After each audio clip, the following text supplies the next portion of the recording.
आज कुकुड़ाखंडी ब्लॉक रो सिंहला पंचायत रो जो रही टामणा गाँव रु आसी लोक मैंने एठारे जिलापाल को भेटापी आसी दाबी रही मु कैमरामैन को कहबी देखूँ एठारे शह शह महिला और पुरुष आसी जिलापाल कार्यालय को भेटापी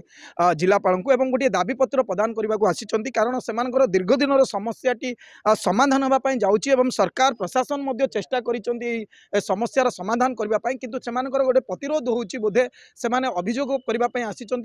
कौन समस्या रही कहीं आज असुविधा है से जिलापाल को आसिले आम कथा हाँ आलोचना करवा गाँव मुखिया परिचय कैलाश मल्लिक आज जिलापाल कार्यालय को आमर मौजा दाबी करने आपनकर को ब्लॉक रही कुकुड़ाखंडी ब्लॉक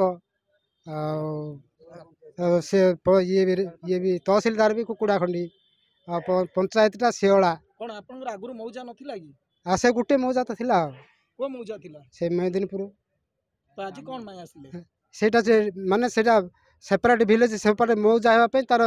कागज पत्र सब हे माने सेटा करिउन बोली से तुमको दे परिउन बोली से दाबी करछन किए अभियोग करछन आपन गाँटा जाक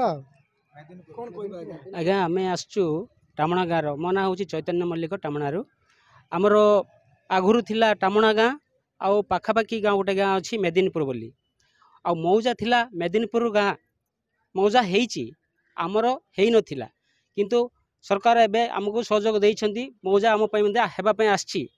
तेणु करिके आमे तांको दाबी करछु आम मौजा आमको दिया जाऊ सरकार तरफ जो आछि आमको दिया जाऊ तेणु करिके आम तांको दाबी करिया द्वारा तांके कोन कहउछंती आमे आमर मौजा रे ही थांतु सेना तमर मौजा हेबा को हबनी तेणु करिके आमे तहसील सार पाखे गलु कुकुड़ाखंडी तांके भी कहले तांके भी आसीथिले मध्य सेठे आमर सेठी गोटे बैठक होइथिला बैठक रे निष्पत्ति नेले किंतु तांकर कथा भी पालन करागलानी से लोक समर्थन कलेनी हेई परिबनी बोली कहि कि बैठक रे उठी पड़ले तेणु करिके आमे कोन करू आ किछि साहा मिललानी आमे कलेक्टर सार पाख आसिकी तांकू जण टामणा गाँटी रही केते परिवार रही मुख्यतः क्यों जातिर लोक आज्ञा आमर टामणा गाँव सब गोटे जाति एसटी जाति आमर अच्छी घर गोटे 105 120 जीव आदिवासी सबू प्राय आदिवासी अच्छा किंतु आमर ए जिनस नहबा जो आमको प्रत्येक सरकार योजना किसी मिलूना आ लोक असहायक अच्छा किसी पाई पारना से सहयोग आज जिलापाल को आम एत जनवाक आसु सार आमर ए असुविधाटा किंतु आम संपूर्ण हो आमर जो मौजा आसी आमर निजर मौजा आमको दि जाऊ आम अधिकार आमको दि जाऊ आपणकर अधिकार आपण हिसाब से आम आसिलु आपन को जनइलु आपण आमको अधिकार देले आम किछि साहाय्य पाई पारिबु आमर भविष्य उज्जवल हम जहाँ गाँव उज्जवल हम आम आज गाँ थी आम न थी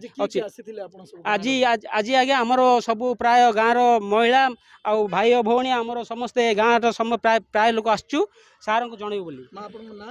मो ना सुशील मल्लिक आज्ञा असुविधा आज जिलापाल कार्यालय को आज्ञा आमर असुविधा होचे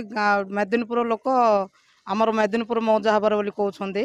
आमे टामणा मौजा हेबा आम जिलापाल को मागिया आसचु आपण केमिति जानिले जे सेमाने मना करूछंदी हबनी बेली आगे सेमाने तांकर अधिकार करूछंदी एले मध्ये आमे से अधिकार ना हो तहसीलदार आपण को कोन जणाइले तहसीलदार जळे समाधान करिया पई एले मध्ये मेदिनीपुर लोक राजी हेलेनी राजी न हबारो तहसीलदार पळि आसिले आ किछि कहलेनी काली जाइथिले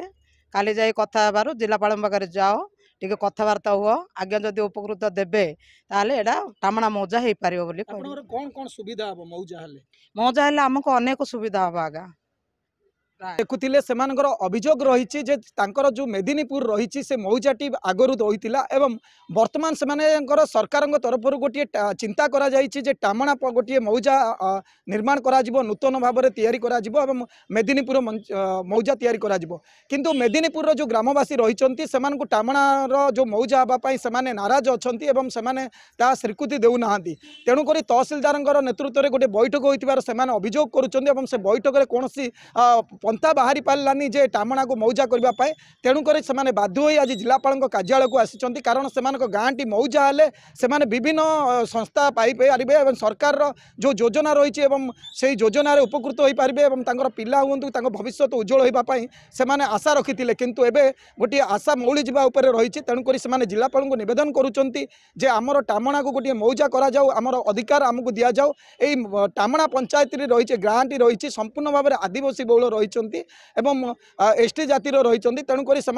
जिलापाल को निवेदन कर जिलापाल को से दाबीपत्र प्रदान करने अपेक्षा अच्छा यथाशीघ्र न्याय प्रदान करने से जिलापाल को निवेदन कर